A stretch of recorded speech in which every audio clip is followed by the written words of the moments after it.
What is good, everybody? I am Juliana Page, and I've got a word. You better get yourself ready. So here's the thing. Don't get sucked in. And you know you're tempted and you know you do it. So don't get sucked in. Let me tell you what this is about. So I don't care if it's your job, if it's a relationship, if it's with yourself and the way you talk to yourself, whatever it is. When there is drama, when there's negativity, when there's something going on and it ain't your stuff, don't get sucked in. Now, this requires some training, of course, right? Because the easiest thing to do is to get sucked in and to go fix it and to be the one that tries to manage it all and takes on way more than you're meant to. I had a huge revelation. So I was just talking with a girlfriend and she has got this hero heart. She is a nurturer. She's a caretaker by nature, and she's learned how to be an outstanding people pleaser. And what that's helped her do is to get busy about other people's business, completely neglecting her own, feeling foggy, feeling confused, feeling worn out, irritable, angry, and just straight up frustrated. Because how in the heck do you know how to manage your life when you're so busy managing everybody else's? Interesting. Now, who told you to do that? And is that actually your work? Another interesting question. Here's the revelation that I had. Taking on other people's work when it's not yours to take on is actually poor stewardship. Holla, you better mic drop that sucker. Taking on other people's work when it's not your work is actually poor stewardship. Right? Now, check this out. When you steward well what you're given, whether that's your own soul, your mind, your will, your emotions, whether that's your children, whether that's your finances, whether that's your job, whether that is your business, whether that's your relationships, whether that's your community, whether that's your ministry, whatever it is, when you steward well what you're given, that's going to take all of you. You've got energy to do that, but what you don't have energy for is taking on all this extra that is not yours to take on. So how do you distinguish? My personal fave is discernment, but also wisdom. And when you ask for God for wisdom, he gives it to you in abundance. You can claim God's wisdom every day to steward well what you've been given. And I recommend that you make that a prayer in Jesus' name, okay? So here's the thing. How do you know if something is yours to steward or not? Well, you distinguish. Is this a good thing? Well, is this natural for me? Is this what's comfortable for me? Is this what I'm used to doing? Is this taking me away from what I know I've been led to do? Is it easy for me to do? Is it what I'm accustomed to doing, what comes naturally for me? Am I avoiding doing something that I've been led to do or that I have conviction and revelation about? Right? It could be a good thing, but then the question is it a God thing? Is God's spirit leading you to do that, or is that your flesh? Is that something that wisdom is telling you to do, or is that something that you know how to do and you know how to fill in that gap and take control and to please and to fix and to rush into a situation? Right? Well, if you're going to rush in and fix it, where's God going to show up? Just saying. And what's the outcome? If you're becoming angry, irritable, overwhelmed, stressed out, frustrated, just straight up depleted, how in the heck are you going to be able to do your God things, which is your purpose, your destiny, your calling, and steward well what you've been given? Right? If you're over here being God and rescuing everybody, how is God going to show up, and how are you ever going to get about your business? You need to be busy about your business so you know if this is yours or not. Okay, so that's the first thing. What is it that God has led me to do, and what is God instructing me to do? Honestly, one of the best things that you can do is do your own work and get into the business of self-mastery, meaning own your thought life, own your emotions, check out what's going on in your heart, check out what you're speaking out into the world, check out how you're acting and showing up or not acting at all. Check on what you're tolerating, what you're allowing, what you're accepting, what you're empowering, what you're enabling, right? That will keep you very busy. And then you'll decide if you can take on the extra, right? And if you can't, There's tools for this. There's boundaries, there's standards, and the book is a great one. The Word of God is a guidebook for your life, right? And there's also non-negotiables. There's just some things that are not going to be okay because of who you are and whose you are. Because you, again, need all of you to show up to do what you're here to do. Okay, so don't get sucked in. Let's go back to that real quick. So let's say that you are in a toxic work environment. If you're in a toxic work environment, how do you feel when you keep focusing on how toxic it is? When you keep talking about how toxic it is? When you keep being frustrated by all the injustice that you're experiencing? When you keep ruminating on it? When you keep murmuring about it? When you keep complaining about it? When you're not praying about it? When you're not showing up with gratitude, when you're not showing up as an example, when you're not being the light, when you're not staying in integrity, when you're not operating with excellence, and when you're not keeping boundaries, you show up as a hot freaking mess, right? And how do you create from that? Well, usually you're negative. Usually there's no creativity flowing through you. Usually you forget about all the way God is actually showing up for you and what he's doing and how he's using you and even where God is in that situation. Right? And you start making a mess because what's in you is going to come out of you, and what you focus on grows more in your life. So what you focus on, you're going to get more of, you're going to see more of, you're going to magnify. That's why the word says, let God be magnified. You want God to be greater than anything else going on in your life. I am just saying, okay? I need that supernatural peace that surpasses all understanding. As far as I know, that don't come from anywhere else, okay? So, you're welcome. Now, what about a relationship? Let's say this person is driving you bonkers. Whatever they're doing, they are not getting the message. They're disrespecting you. They're frustrating you. They're not keeping their promises to you. They're whatever, right?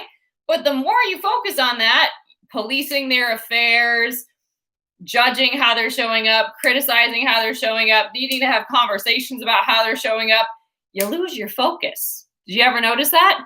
And you just train yourself to keep focusing on what's not going well, how this person is not enough in some kind of way, how I'm always disappointed, how, right?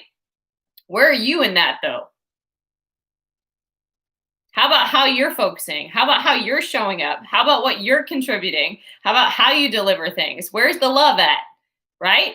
So think about this. Again, what you focus on grows more. So if you're going to be quick to point, right? You remember that example growing up? Careful when you point. Look at everything that's pointing back at you. Now, there's some people that aren't meant to be in your life, and you're going to continue to be frustrated and conflicted until you remove them from your life and cut off access to you, right? But for the ones that you know are meant to be in your life, let's say this is a spouse, check out how you're showing up before you're going to be quick to point a finger at somebody else. See if you don't focus on something else, then it might totally change. But how do I not get stuck in? Well, recognize that their thought life, their emotions, what they say, their action, how they show up, I can't control any of that. And I can't fix any of that. And that is their business. So I will give them space to be about their business, and I'm going to take care of me. I'm not going to get sucked into that. I'm not going to let them hook me with a fish hook and pull me into that, right?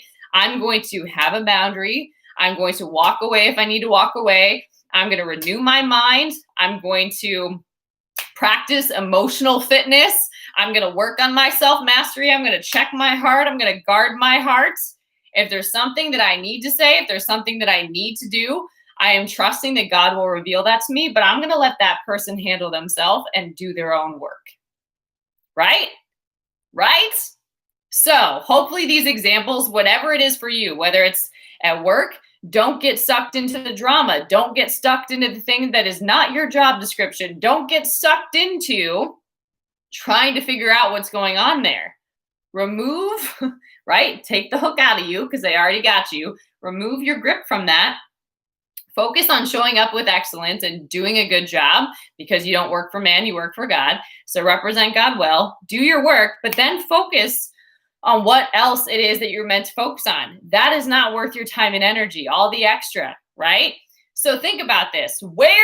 This is the invitation. Where in your life are you allowing yourself to get sucked into drama, pettiness, negativity, doubt, fear, anxiety, unbelief, chaos, dysfunction? right? Where are you allowing yourself to get sucked in? How are you perpetuating that in some way? How are you allowing yourself to keep reinforcing that in some way?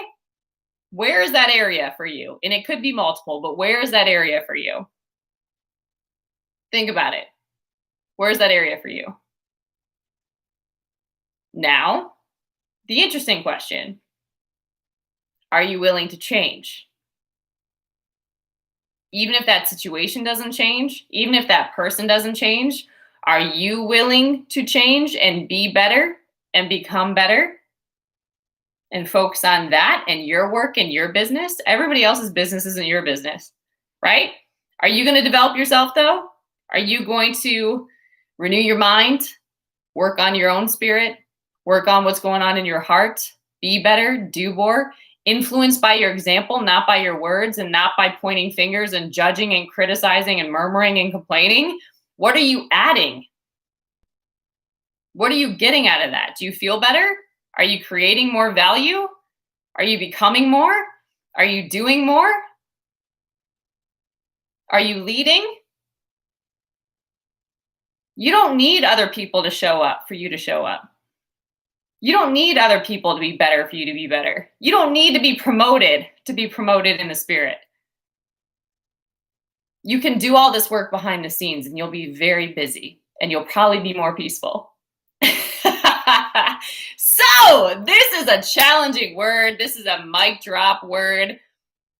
But if you want a different story, you've got to guard yourself against getting sucked into things that are not yours to carry. How do you do that? Self-education, training. Focus on what it is that you do want to focus on. Well, how do I do that? Sometimes I just feel whatever your word is for you, right? It has a sound effect. Well, train yourself. You are not your feelings. You are not your patterns, but you can train those and you can train them to serve you, right? So how do you want to show up? How do you want to think? What do you need to think in order to get where you know you're going? If you don't know where you're going, start there. What is the vision? Why is that important? What's at stake if I don't do that? What is it costing me now not making that happen? Who do I need to show up as in order to believe, in order to get that going? Visualize it. Get in the experience of that. Write it down. Journal it out. Give yourself permission to dream it up for a second and then study that.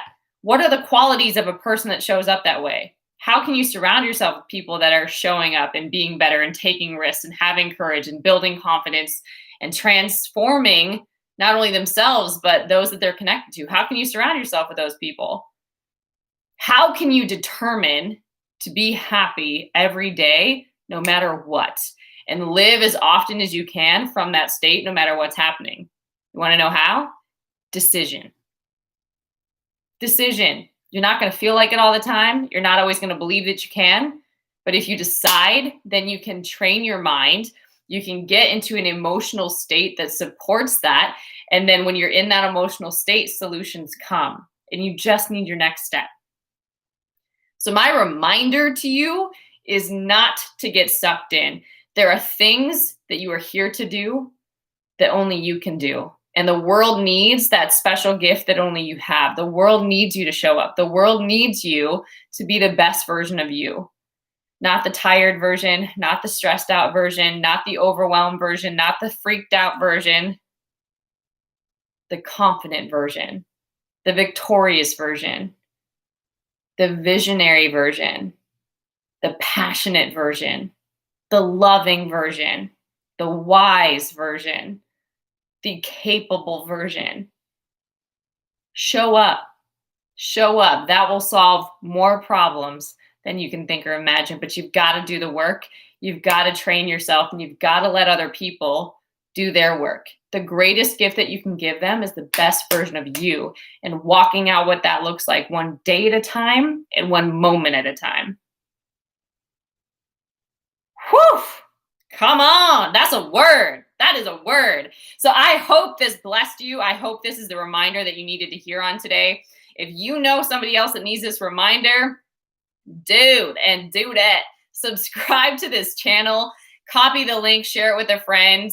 Make sure that you get it to them. Sharing is caring. And if you want more information, or if you want to follow your girl, you can follow me on Instagram at Miss Juliana Page. You can go to julianapage.com for my coaching services, for the self-mastery course, for books, and many other great, interesting things that I think will bless your socks off. So get to work and go check it out. All right, guys, until next time, stay blessed. Bye.